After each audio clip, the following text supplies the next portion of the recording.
Hello everyone, स्वागत है आप सभी का पीसीएस बाय तरुण चैनल पर। जैसे कि आप सभी को पता है कि UP triple SC lower PCS का आप सभी का एग्जाम आने वाला है और उसी को ध्यान में रखते हुए हम टेसिस को लगा रहे हैं। आज के हमारे टेसिस नंबर टेस्ट 2 होने वाला है, क्योंकि पहले टेसिस हम जो है पहली वीडियो में बात कर चुके थे।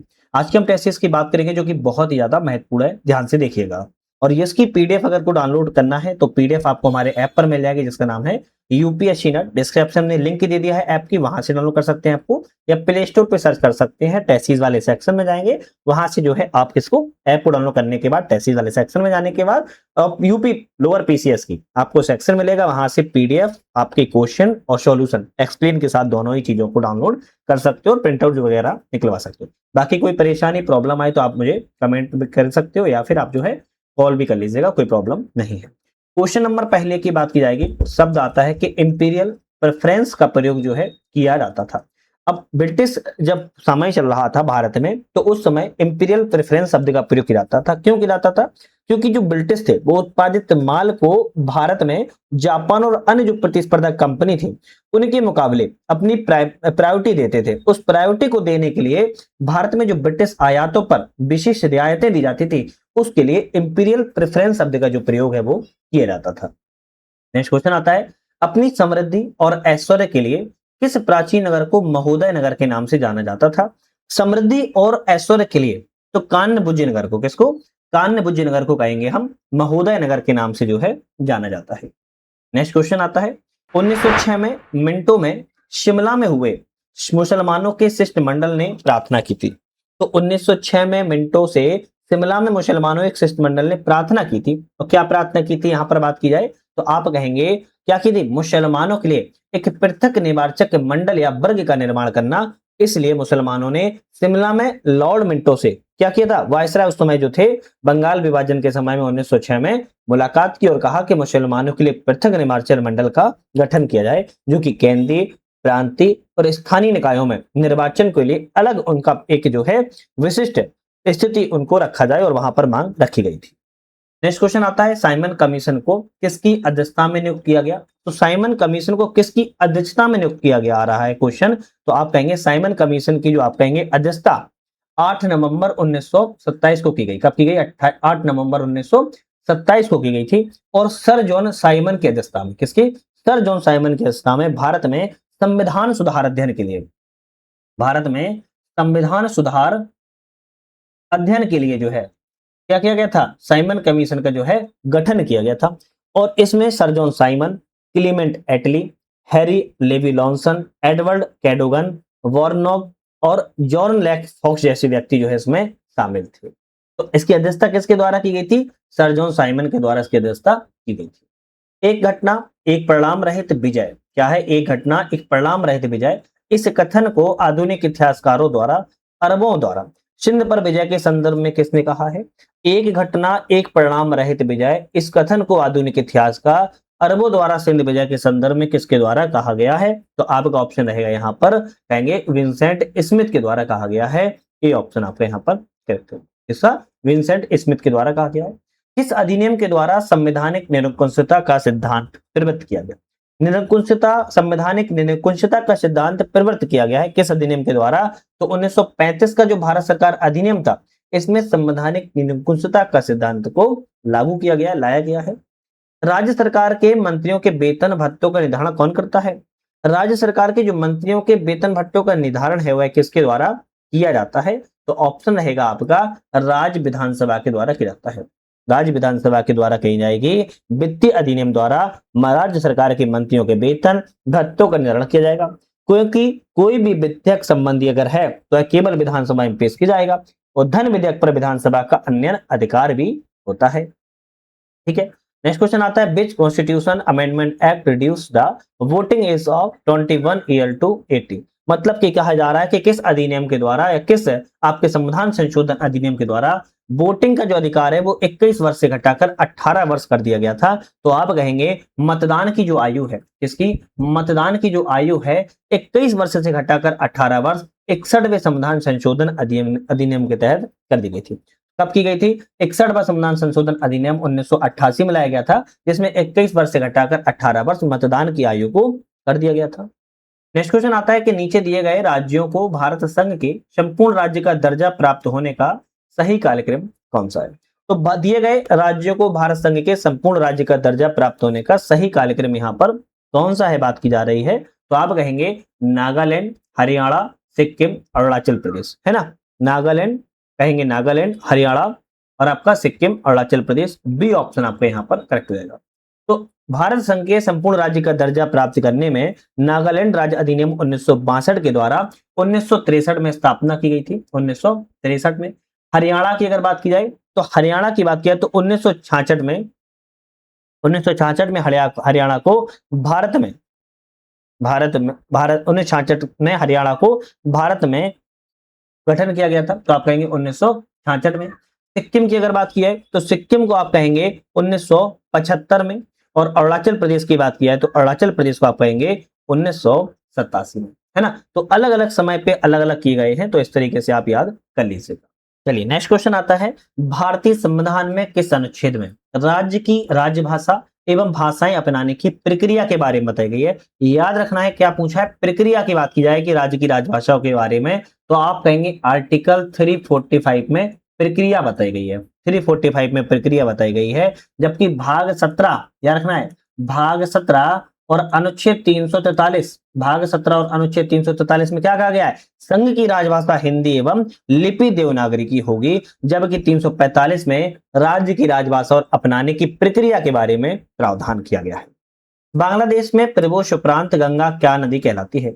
बांग्लादेश में जब प्रवेश कर जाती है गंगा तो वह किस नाम से जानी जाती है, आप कहेंगे पद्मा नाम से जानी जाती है। किस नाम से, पद्मा के नाम से जानी जाती है। नेक्स्ट आता है कि भारतीय मानसून का पूर्वानुमान करते समय कभी कभी समाचारों में इंडियन ओशन डाइपोल आईओडी के संदर्भ में एक कौन सी घटना के बारे में यहाँ पर करेक्ट है। तो इंडियन डाइपोल के बारे में बात की जा रही है। परिघटना उष्णकटिबंधीय पश्चिमी हिंद महासागर एवं उष्णकटिबंधीय पूर्वी प्रशांत महासागर के बीच सागर पृष्ठ के तापमान की क्या की जा रही है, अंतर से विशेषित होती है। क्या ही सही है, चलिए देख लेंगे हम। लेकिन दूसरा क्वेश्चन यहाँ पर पढ़ते हैं, परिघटना मानसून पर एल नीनो के असर को प्रभावित कर सकती है। क्या कह रहा है, जो परिघटना है वो मानसून किसको प्रभावित कर सकते हैं, एल नीनो के को प्रभावित जो है असर को कर सकती है। तो यहाँ पर आपका ऑप्शन कौन सा सही हो जाएगा, आप कहेंगे यहाँ पर जो ऑप्शन है आपका केवल दूसरा वाला सही रहेगा, पहला वाला ऑप्शन आपको यहाँ पर गलत है। कौन सा, पहला ऑप्शन आपको यहाँ पर गलत है, याद रखना है। चलिए नेक्स्ट क्वेश्चन आता है, मुंबई के आसपास कई विशिष्ट नगर विकसित किए गए हैं, इनको एक विशेषताएं और नगरों की सूचियों के बारे में बताना है। एक तरफ नगर है और एक तरफ कौन सी विशेषता के लिए जाने जाता है। जैसे मुंबई के नजदीक समुद्र तट पर जो विकसित किया गया जो अलीबाग है, अलीबाग किसके लिए, छुट्टी बिताने के लिए जाना जाता है। तो आप कहेंगे अवकाश सदन के लिए, है ना, छुट्टियां बिताने के लिए जाना जाता है। बोलपुर की बात किया तो बोलपुर में पेट्रो रासायनिक संकुल की स्थापना की गई है ना। तो यहां पर लिख देते हैं बोलपुर में की गई है पेट्रो रसायन संकुल की स्थापना जो है की गई है। इसके बाद नेक्स्ट ऑप्शन आता है नहावा शेवा। नहावा सेवा किसके लिए जाना जाता है, तो नहावा शेवा एक प्राकृतिक बंदरगाह है। क्या है, नहावा सेवा कहेंगे आप एक बंदरगाह है, याद रखना है। और रत्नागिरी की बात की जाए तो समुद्र के तट के समीप मछली पकड़ने का क्या है, मत्स्य केंद्र। रत्नागिरी क्या है, आप कहेंगे एक मत्स्य केंद्र के रूप में इसको जाना जाता है। तो चारों ऑप्शन मैंने आपको बता दी हैं, आप उसको याद रख सकते हो। नेक्स्ट क्वेश्चन तरफ बढ़ेंगे।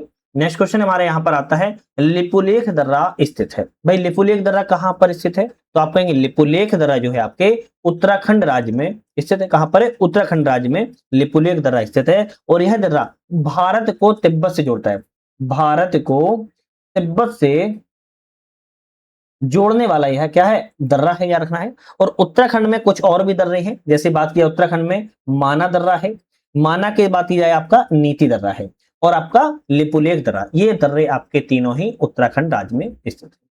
नेक्स्ट क्वेश्चन आता है, the latitude that passes through Sikkim also passes through. तो यहां पर बात की जा रही है कि आपकी ऐसी कौन सी लैटिट्यूड है जो कि आपके सिक्किम से गुजरती है ना। तो आप कहेंगे सिक्किम से गुजरने वाला अक्षांश राजस्थान से भी होकर गुजरता है। तो राजस्थान और सिक्किम से दोनों से एक ही आपका क्या गुजरता है, लैटिट्यूड गुजरता है, अक्षांश गुजरता है। लैटिट्यूड को क्या कहते हैं, अक्षांश कहते हैं, अक्षांश जो है गुजरता है। जबकि पंजाब, हिमाचल प्रदेश, जम्मू कश्मीर उच्च अक्षांशों पर स्थित है, तो इसलिए यह आप कहेंगे नहीं गुजरता है। जबकि राजस्थान और सिक्किम एक ही अक्षांश रेखा पर गुजरता है।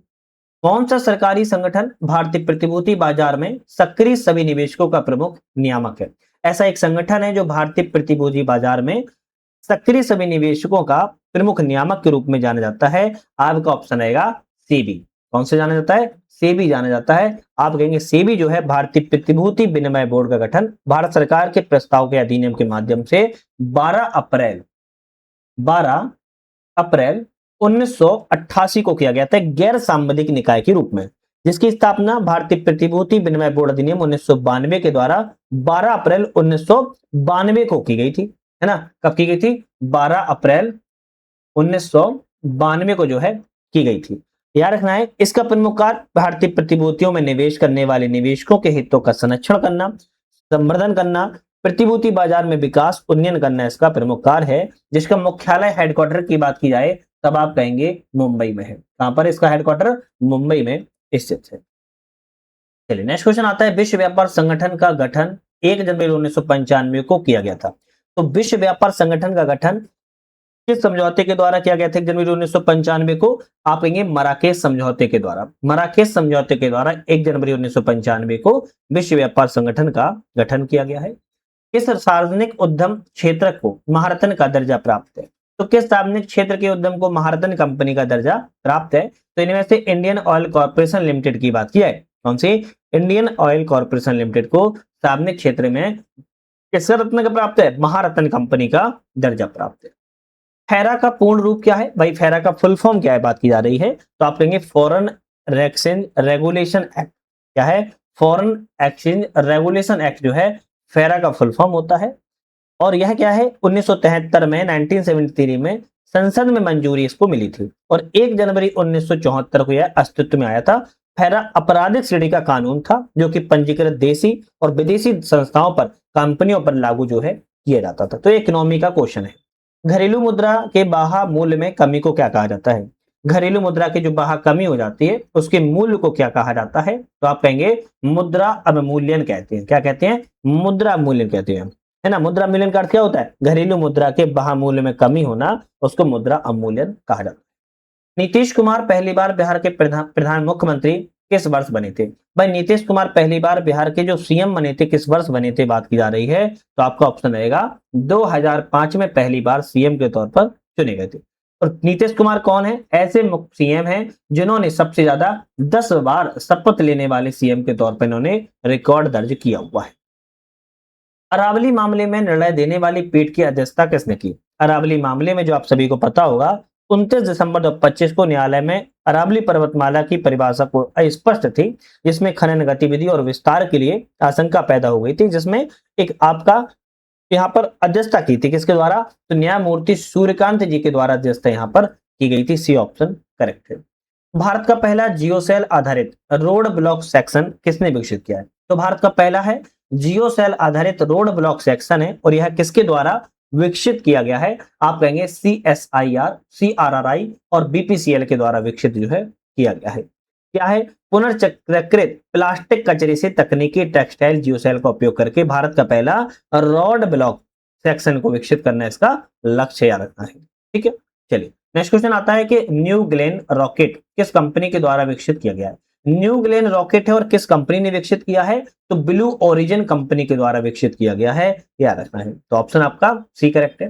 फास्टैग वार्षिक पास की नई कीमत क्या निर्धारित की गई है? आपने देखा होगा जब भी आप टोल प्लाजा से निकलते हैं तो फास्टैग आपका कार में लगा होता है, उस पर पेमेंट कट जाता है, पैसे लग जाते हैं।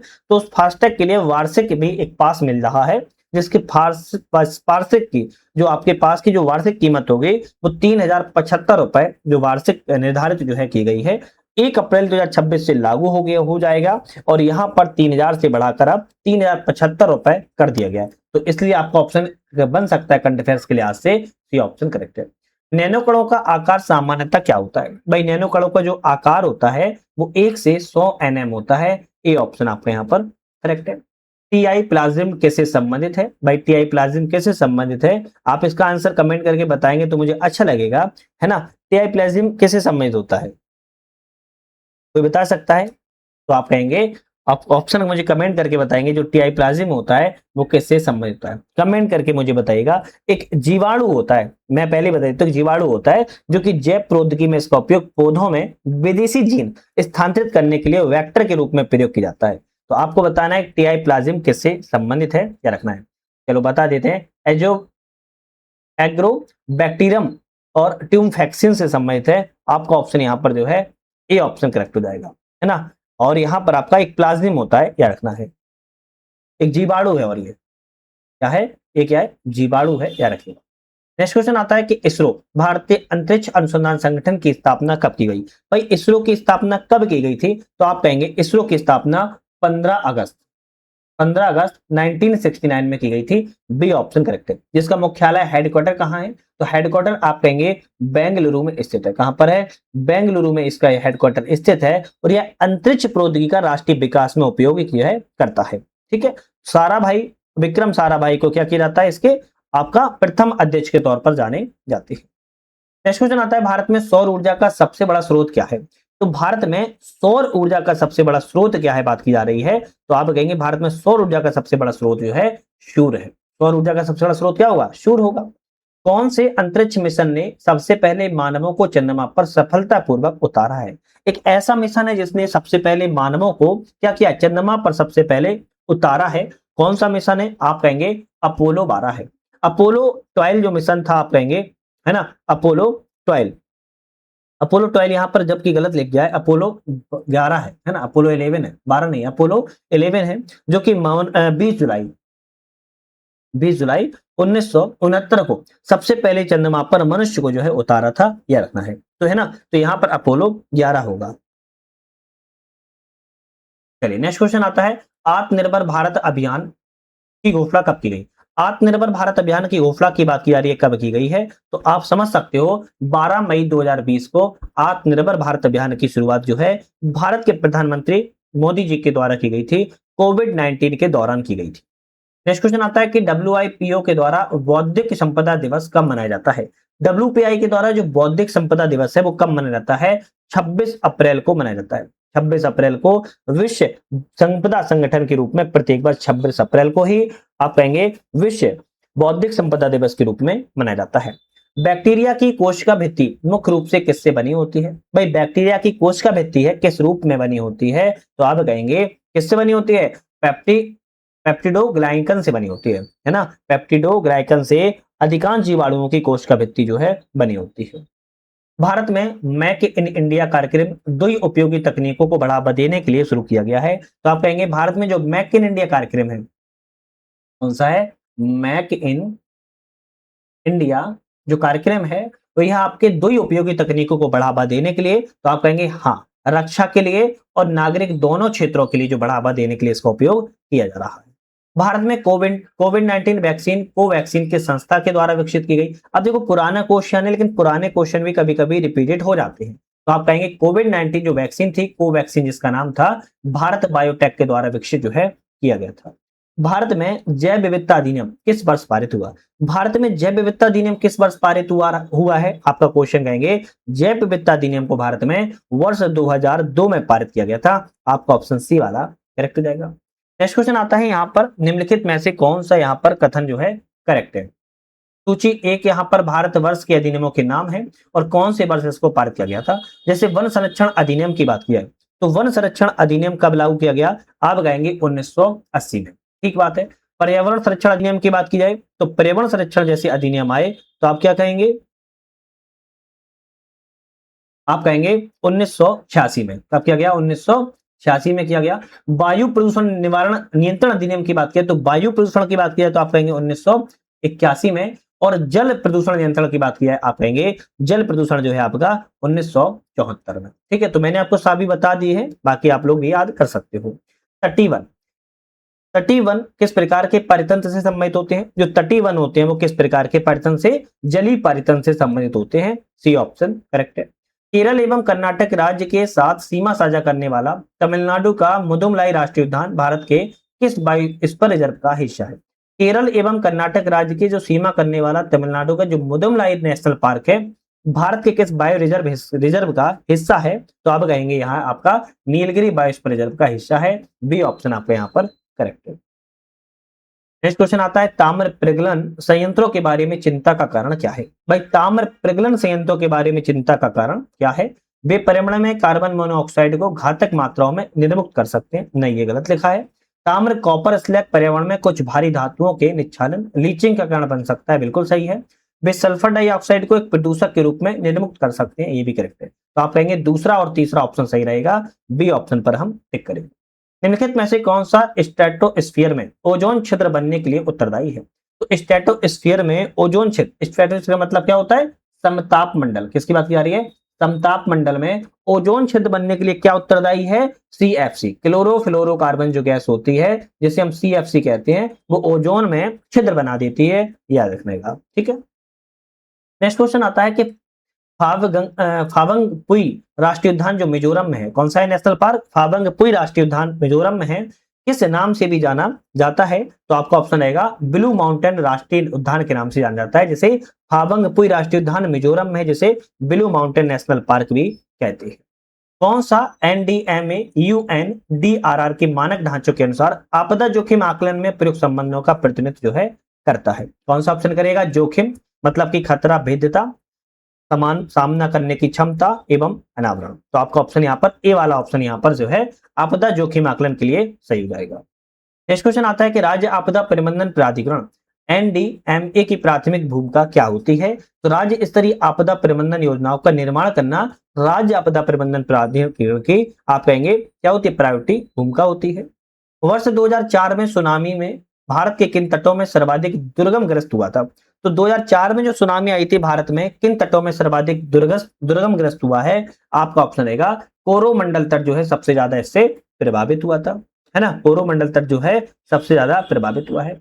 जटिल का विलोम शब्द क्या है? भाई जटिल का विलोम शब्द क्या हो जाएगा? तो आप कहेंगे जटिल का विलोम शब्द जो है सरल हो जाएगा। क्या हो जाएगा? जटिल का विलोम शब्द सरल हो जाएगा। याद रखना है ना। सहज का विलोम शब्द क्या हो जाएगा? सहज का विलोम शायद असहज हो जाएगा। सहज का असहज हो जाता है। कुटिल का बात की जाए तो कुटिल का भी आपका क्या हो जाएगा? सरल हो जाएगा। रखना है ना। कुटिल का भी सरल हो जाएगा और जटिल का सरल हो जाता है। नेक्स्ट क्वेश्चन आता है कि निम्नलिखित प्रश्न में 4 विकल्प दिए गए हैं, विकल्प का करें जो सर्वनाम के भेद का सही विकल्प है। जिसको हमने बुलाया था वह आया है। इसमें सर्वनाम का प्रयोग किया गया है, जिसको हमने बुलाया था वह आया है। आप कहेंगे इसमें जो है किस चीज का? आप कहेंगे संबंधवाचक का जो है यहाँ पर सर्वनाम का भेद किया गया है। संबंधवाचक का जो प्रयोग किया गया है। युग्म में कौन सा सही है बात की जा रही है? तो सही की बात किया है न्याय का अन्याय। तो न्याय का अन्याय होगा क्या? तो आप कहेंगे न्याय का अन्याय विलोम हो जाएगा। धरा का पृथ्वी हो जाएगा। धरा का पृथ्वी हो जाएगा क्या? तो आप कहेंगे धरा का पृथ्वी पर्याय हो जाएगा। ठीक है। इसके बाद आपका अचल का अचला हो जाएगा क्या?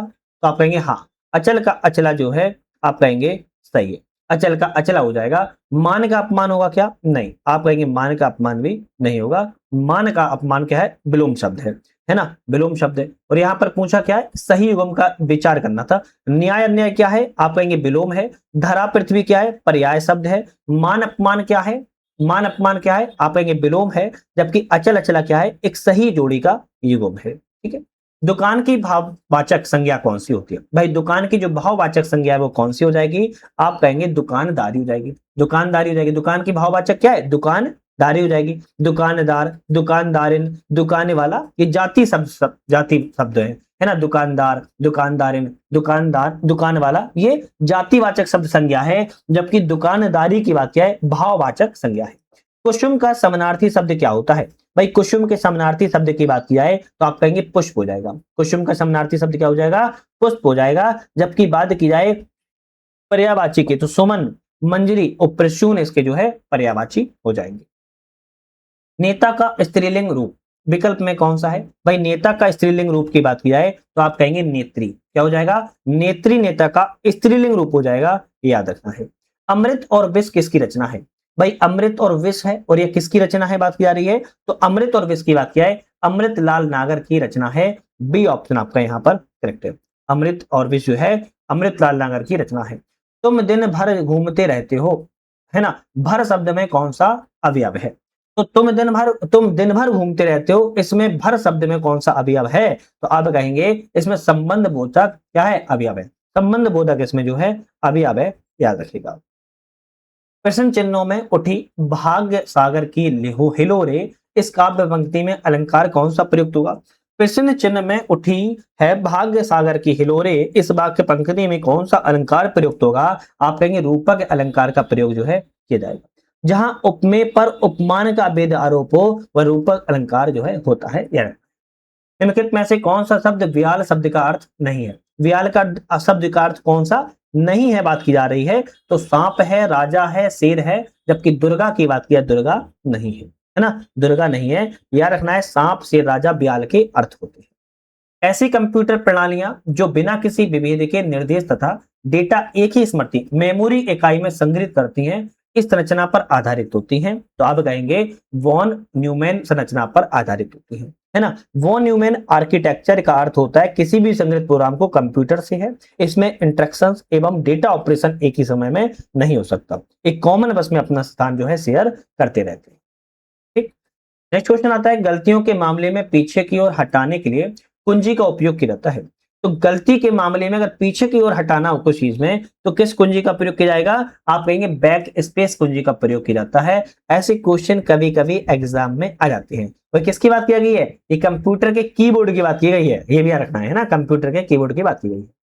निम्नलिखित में से किस नोटेशन में ऑपरेटर दो ऑपरेंड के बीच आता है?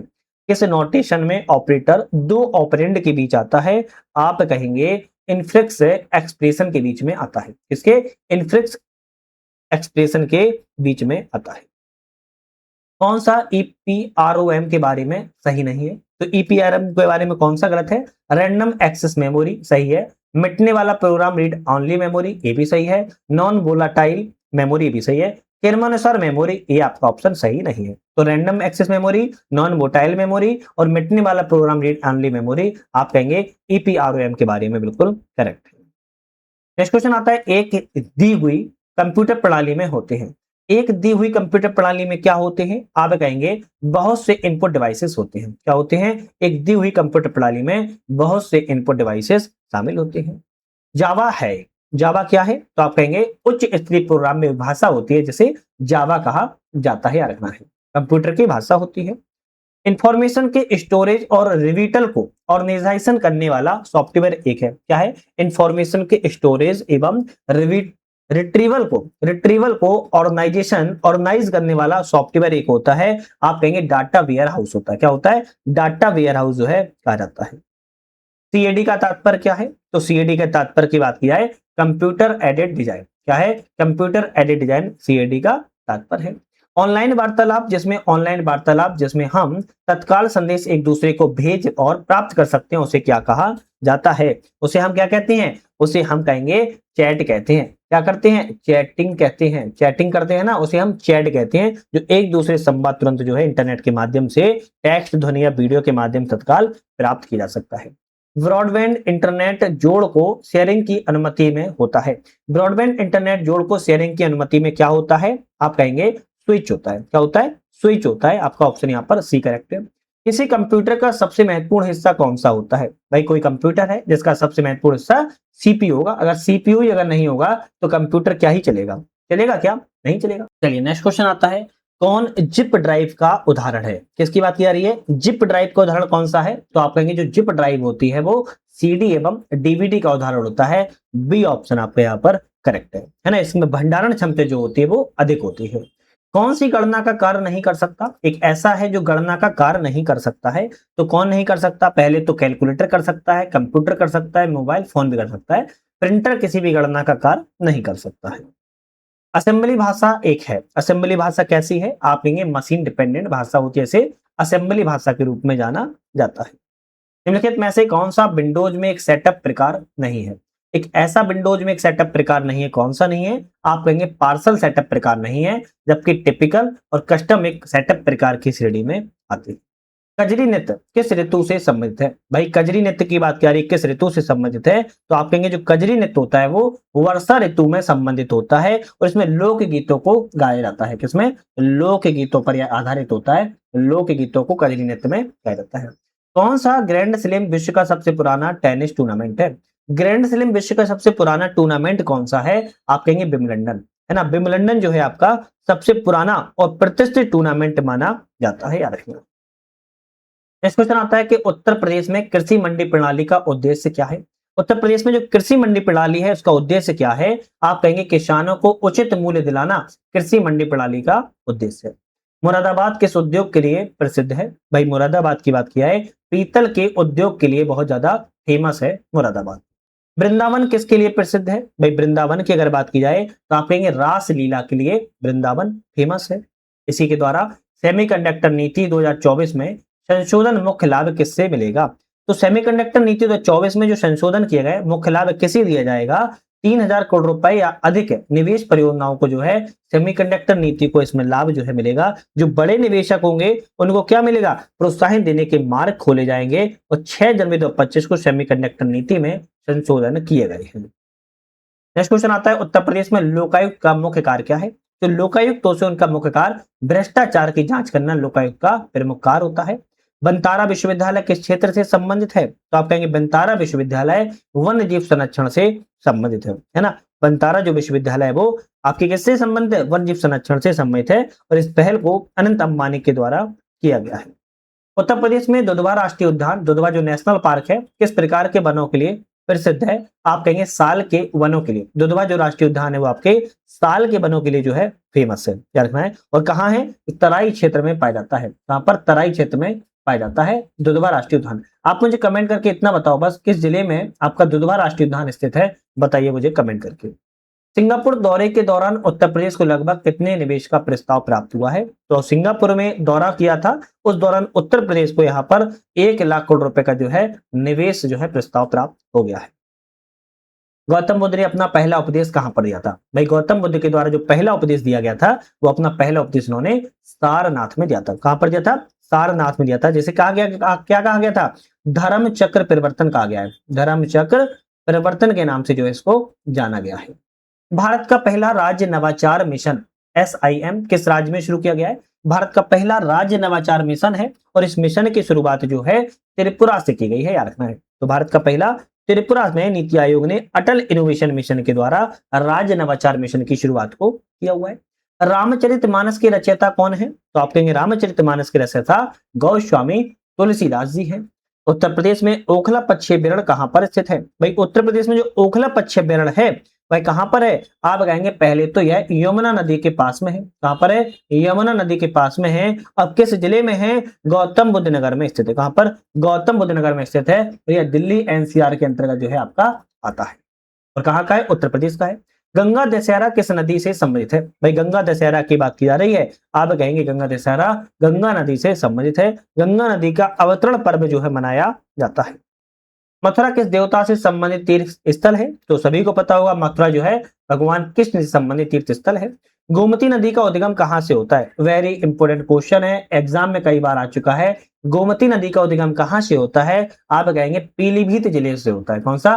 पीलीभीत जिले से आप कहेंगे गोमती नदी का उद्गम होता है। याद रखना एक बात, गोमती नदी जो है आपकी गंगा में मिलती है। कौन से मिलती है? गंगा में मिल जाती है। और गोमती नदी के तट पर लखनऊ एवं जौनपुर शहर बसा हुआ है, जौनपुर से होकर बहती है।